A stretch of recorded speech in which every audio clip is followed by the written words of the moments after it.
Congratulations. This is the DASK EduBiz consult.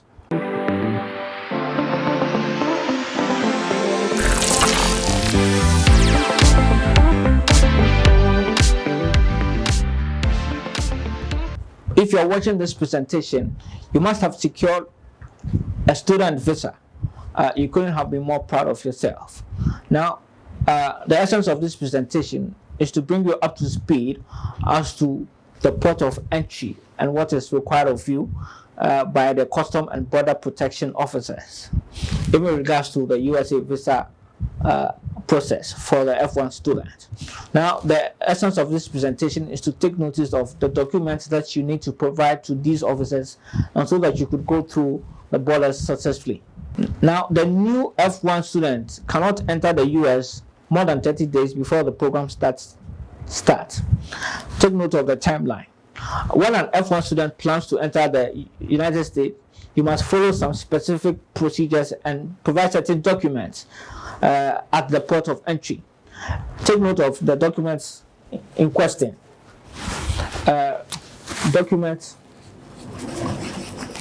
Document requested of the F1 student at the port of entry. Number one document, get your valid passport. Your valid passport. Your passport should be valid and shouldn't be expired. It should be at least 6 months beyond the intended period of stay in the United States. That makes your passport valid.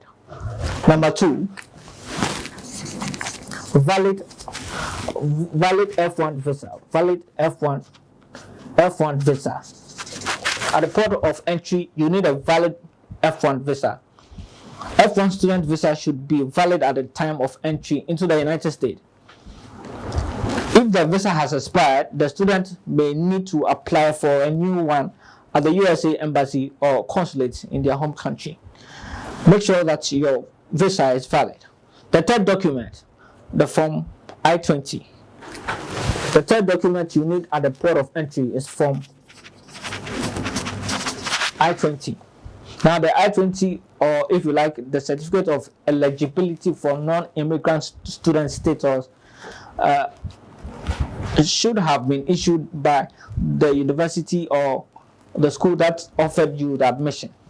Now, it must be properly completed, signed by a designated school official, and endorsed for travel. Your form 120. We are identifying documents that you need at the port of entry. Number four, the fourth document is the service fee receipt. Now, as an international student, you are required to pay the Student and Exchange Visitor Information System fee and have proof of it. Number four, service fee receipt. Service fee receipt. Number five, the fifth document you should have as an F1 student is evidence of financial support. And so, evidence of financial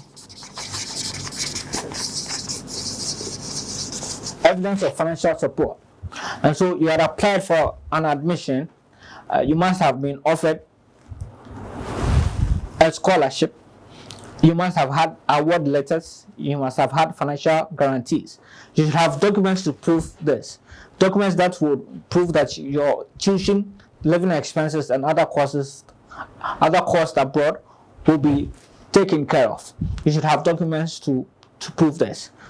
Documents needed at the port of entry. Number six, have a proof of non-immigrant intent. But what could that be? Now, F1 students should be prepared to demonstrate their intent to enter the United States temporarily for the purposes of studying, and that they intend to return to their home country upon completing their program. Proof of non-immigrant intent. Put together this document, and it will be required of you at the port of entry. Now, document that proves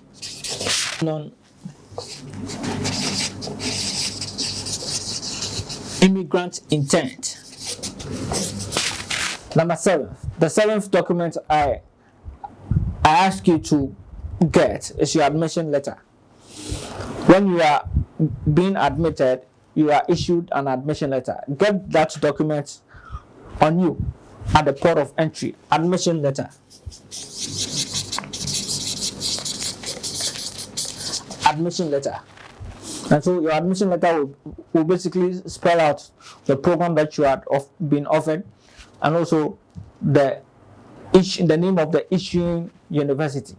The 8th document is visa interview document. Now, when you are going for the US visa interview, you must have added some additional documents. I'm asking you to get those documents also with you, and so we will identify that as visa interview document. Visa interview document. Now these documents could be transcript, they could be test scores, they could be proof of your medical insurance. Now in the event of COVID, there were some COVID documentations. In these instances, you may be required to provide those documents. The essence of this presentation is to make sure that upon the successful securing of your student visa, you have an easy passage at the port of entry. And so we did identify valid documents you should have on you.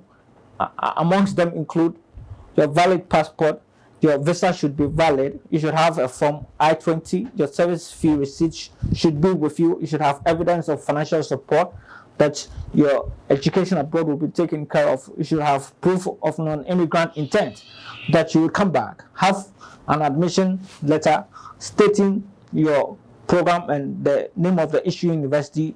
Additional documentation will be required of you, and you will have easy passage that you require. My details are on the screen. Let's get talking. I want to be part of your success story. Do well.